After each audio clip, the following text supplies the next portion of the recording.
Hey guys, it's Miss Crystal, and we're gonna talk about some books as per usual. So this time I'm gonna go with comic books, graphic novels. You know, I'm always down for a good graphic novel. Now, I picked out some great ones, don't get me wrong, but there are so many on the shelf right now.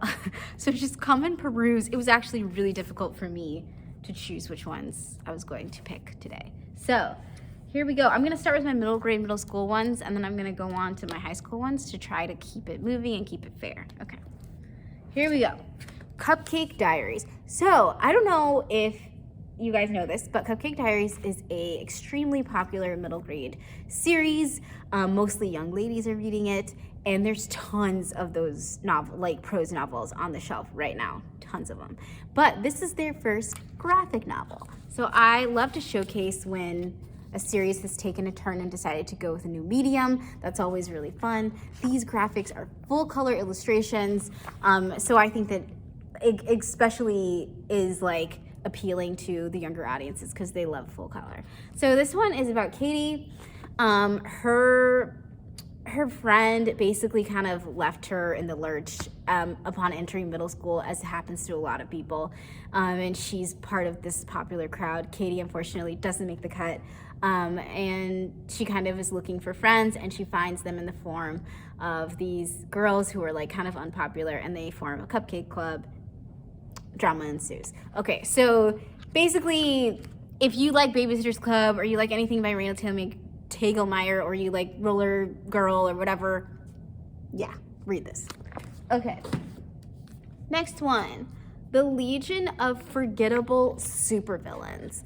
So I think this is fun because it kind of teaches, a lot of graphic novels that you see are gonna be pretty thick because they're supposed to be novels, you know? But this is fun because it kind of opens you up to the traditional comic format, which is these thin little books that you get at the comic book store, which I always think is retro and fun and cool. But this is about this kid, Ben. That's Ben.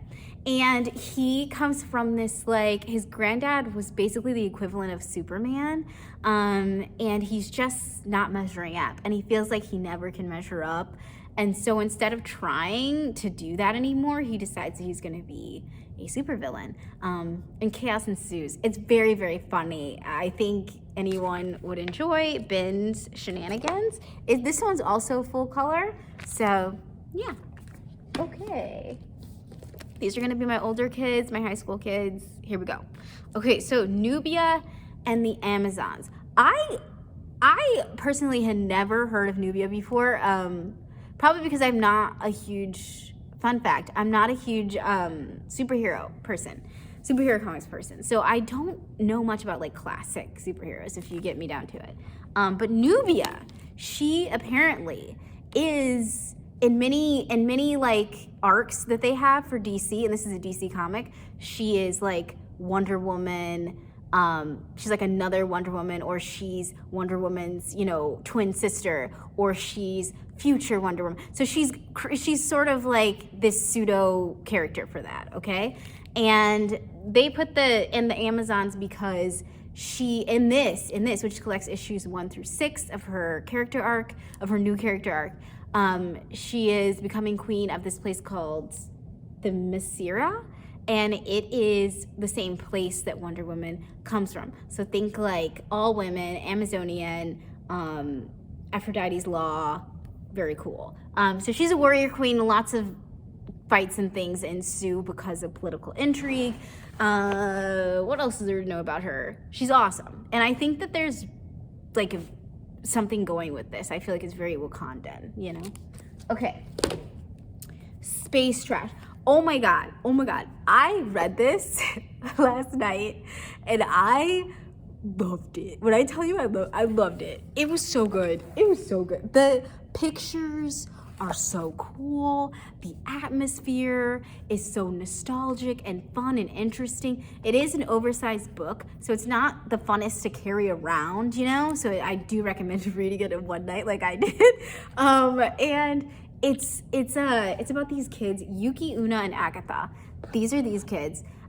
They live in this dystopian future where like now they're in this high school on this other, I don't want to give too much away. They're on this high school in another planet.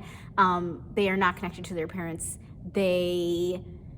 Earth to them is like this foreign concept that you can't go back to because of environmental issues, if I'm thinking correctly.